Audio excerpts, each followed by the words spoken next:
was demeaning. He thought that he had a better way. He actually wanted power and control over God's creation. Back in the 1600s, John Milton wrote the famous poem, Paradise Lost. Now, the poem is not an accurate account of biblical heaven and earth. It doesn't record actual conversations between God and Satan. It's fiction. But it does capture in some of its lines something interesting about Satan, something that reveals something about his nature.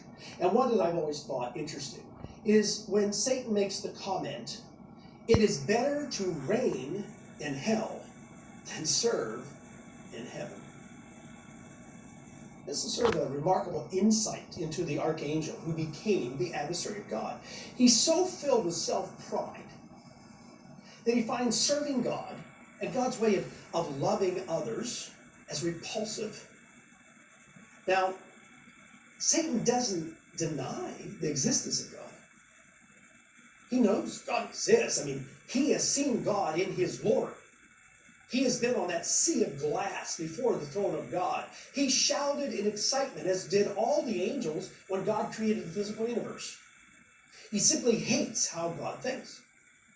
He hates his mercy. He hates his judgment. And he hates God's love for us.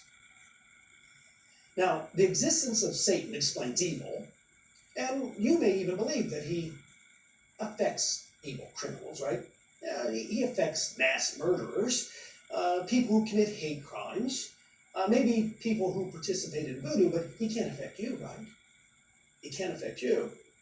Well, this brings us to the second of Satan's great deceptions.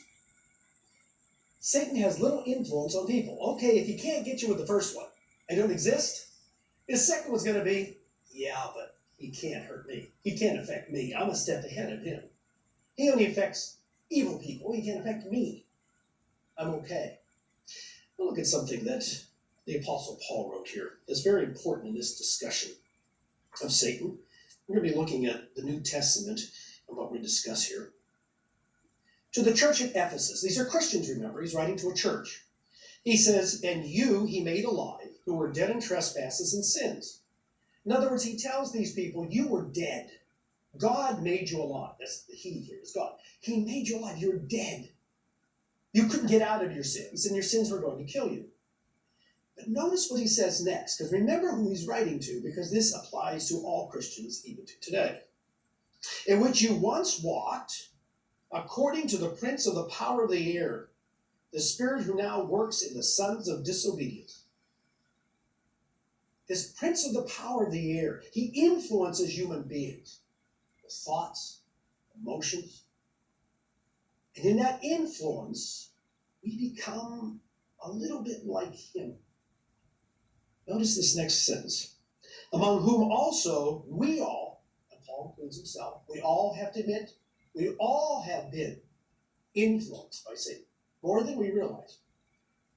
He says, "Among whom also we all once conducted ourselves in the lust of our flesh, fulfilling the desires of the flesh and of the mind, and were by nature the children of wrath, just as the others." We were by nature like him, angry, self-willed.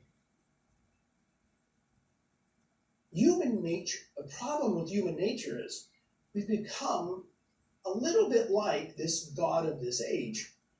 You see, Satan wants you to believe that he doesn't influence normal people. But think about what we just read.